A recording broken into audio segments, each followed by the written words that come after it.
Assalamualaikum warahmatullahi wabarakatuh, sahabatku para petani sawit. Apa kabar? Semoga kalian selalu dalam keadaan sehat walafiat dan selalu dalam lindungan Tuhan yang Maha Kuasa tentunya. Amin. Teman-teman, pada video kali ini kita akan berbicara masalah berapa sih potensi kebun sawit kita, tonasenya itu per bulan per hektar di masa prime-nya. Dan nanti akan kita ulas juga dari pertama kali kita memulai panen dapat berapa, lalu masa prime-nya itu di usia berapa dan sampai kapan sawit ini masih terus berproduksi dan sampai kapan juga dia akan terus menurun produksinya, dan kita akan melakukan replanting itu di usia berapa. Nanti kita akan bahas karena ini sudah saya rangkum dari berbagai sumber, kemudian ini akan saya sampaikan kepada teman-teman. Semoga ini bisa bermanfaat, setidaknya teman-teman sudah bisa menentukan jenis varietas apa atau benih apa yang akan kalian tanam, karena keputusan menggunakan benih yang tepat nanti akan sangat-sangat berpengaruh terhadap hasil produksi dari kebun kelapa sawit kita. Karena sudah banyak sekali contoh-contoh yang memang salah penggunaan benih, maka kebunnya itu gagal berproduksi secara maksimal.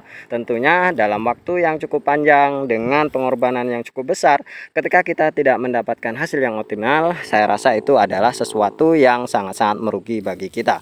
Nah, teman-teman, memang banyak sekali varietas-varietas yang menampilkan beberapa keunggulannya. Di antaranya adalah potensi tonase per hektar per bulannya. Banyak sekali teman-teman, dari mulai 30 ton per hektar per tahun sampai ada yang menampilkan 42 ton per hektarnya. Nah, terserah kalian mau pilih yang mana. Tentunya teman-teman, kita menginginkan hasil produksi kelapa sawit kita ini ya yang paling tinggi ya 40 ton per hektarnya. Namun ya nanti kita akan bahas varietas apa yang memang mencapai tonase sampai segitu besarnya dan syaratnya seperti apa, bagaimana kita mendapatkannya, tentu nanti akan kita bahas sedikit-sedikit sesuai dengan pengetahuan saya. Jadi teman-teman, banyak sekali varietas-varietas yang sudah saya katakan tadi menampilkan keunggulan-keunggulannya. Salah satunya adalah potensi TBS atau tonase yang cukup tinggi. Ya, kalau kita ambil rata-rata, kebanyakan memang varietas-varietas unggulan saat ini yang memang standarnya itu menampilkan tonase 34 hingga 36 ton per tahun per hektar. Jadi kalau kita asumsikan, kita bagikan dalam 12 bulan, berarti potensi kita mendapatkan tonase itu adalah hampir 3 ton per hektar per bulannya, teman-teman. Tentu itu sangat-sangat menggiurkan ketika harga sawit saat ini, kalau kita memiliki banyak kebun, ibaratkan kalau kita punya 1 hektar saja dengan tonase yang seperti itu, kita sudah bisa membawanya ke pabrik dengan harga yang cukup lumayan tinggi, teman-teman. Dan tentu kalau dikalikan dengan harga 3.000, kalau 1 bulan kita mendapatkan 3 ton, berarti kita bisa berpenghasilan 9 juta rupiah per bulan. Tentu itu sangat-sangat menjanjikan, teman-teman. Apalagi ketika kita menanam varietas yang menampilkan potensi tonasenya itu 40 ton atau 42 ton per hektar per tahun. Tentu kita hampir mencapai nilai atau nominal 4 ton per hektar per bulannya, dan tentu kalau dikalikan kita bisa berpenghasilan 10 hingga 12 juta per hektar, dan tentu itu sangat-sangat menggiurkan. Namun teman-teman, ada syarat-syarat yang harus kita penuhi, yaitu kita harus melakukan perawatan yang memang benar-benar maksimal. Kemudian satu lagi yang paling penting yang menurut saya harus kita lakukan adalah penggunaan benih yang berkualitas itu, teman-teman. Jadi kalau kita menggunakan benih yang seadanya, ya kita tidak akan bisa mendapatkan itu. Apakah sawit itu tiap bulan akan menghasilkan seperti itu? Bukankah sawit itu ada masa trek dan masa agungnya? Tentu teman-teman, perkalian atau potensi tersebut dibagi secara rata-rata. Jadi kalau ada bulan yang memang hanya mendapatkan 2 ton, kemudian ada yang lebih dari 3 ton hingga 4 ton, dan itu dikalikan dengan rata-rata. Bagaimana bisa? Tentunya bisa, teman-teman, karena misalkan seperti ini.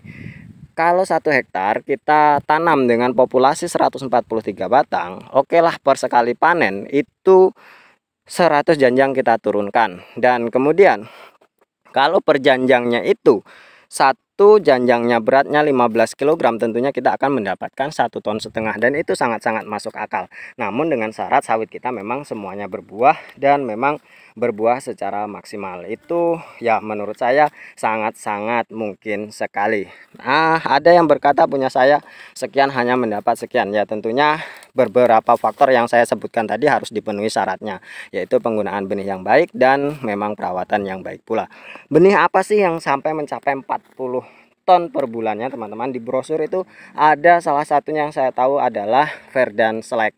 Nah, Verdant Select ini menampilkan tonase yang cukup tinggi, yaitu 42 ton per hektar per tahun. Tentu bisa kita bagikan per bulannya, tentu itu bisa menghasilkan hingga 3,5 ton sampai 4 ton, dan tentunya itu sangat-sangat menggiurkan. Lalu varietas-varietas seperti Simalungun, 540, Lonsum dan lain sebagainya itu biasanya menampilkan 34 hingga 36 ton per hektar per tahunnya. Nah, teman-teman silahkan kalian bisa memilih. Tentu dengan Verdant Select yang harganya sangat sultan, ya bisa menghasilkan sekian, itu adalah hal yang wajar. Kemudian teman-teman, setelah kita mengetahui tonase yang memang akan kita dapatkan, tentunya kita harus memang benar-benar mempelajari betul sifat-sifat dari karakteristik sawit yang kita tanam. Jangan sampai setelah kita tanam, kita biarkan, kita terbengkalai, kemudian kita bermimpi ingin mendapatkan tonase yang sedemikian. Tentunya ya itu sangat-sangat tidak sinkron dengan akal sehat kita. Jadi kalau kalian ingin mendapatkan hasil yang maksimal, tentunya usahakan sesuatu yang memang benar-benar maksimal. Ya berkorbanlah teman-teman, meskipun untuk saat ini kalian mengeluarkan biaya yang cukup banyak untuk kebutuhan sawit, namun saya rasa hasilnya nanti juga akan berimbang dengan apa yang kita keluarkan. Dan satu hal yang harus kita capai adalah kita berusaha semaksimal mungkin dengan cara apapun supaya kebun kita ini dalam waktu 2 tahun itu sudah kita panen. Itu yang harus kita usahakan. Maka dari itu 0 sampai 2 tahun itu harus memang benar-benar berupaya ekstra supaya kebun kita ini memang benar-benar bisa menghasilkan di usia 2 tahun, supaya bisa membantu dari kebutuhan minimal pembelian pupuk untuk kebun itu sendiri teman-teman. Dan di usia 2 tahun saya rasa dengan beberapa referensi yang saya lihat bahwa di usia 2 tahun itu per hektarnya bisa mencapai 3 kintal hingga 4 kintal itu teman-teman, dengan benih yang bagus, dengan perawatan yang bagus. Kalau kita lihat dari beberapa referensi itu bisa mencapai 3 hingga 4 kintal per bulannya. Jadi sekali panen per rotasi itu bisa 2 kintal sekali panen teman-teman, dan itu adalah hal yang cukup wajar ketika memang sudah usia 24 hingga 28 bulan, janjangannya itu per janjang sudah 3 kg hingga 5 kg. Ketika kita panen 100 janjang, tentunya itu sudah hampir 500-an kilogram, dan tentunya itu adalah hal-hal yang cukup wajar dan harus kita capai bagaimanapun caranya. Kemudian di 3 tahun kita bisa meningkat menjadi 1 ton per bulan, kemudian di 4 tahun, 5 tahun, kemudian naik dan meningkat, dan sampailah di usia prime-nya. Kalau usia prime itu sawit adalah 9 tahun teman-teman. 9 tahun itu akan mencapai masa prime-nya, yaitu yang ditampilkan di brosur dengan tonase 42 ton atau 36 ton atau 38 ton atau 34 ton. Itu adalah sawit ketika dihitung di usia prime-nya, yaitu usia 9 tahun.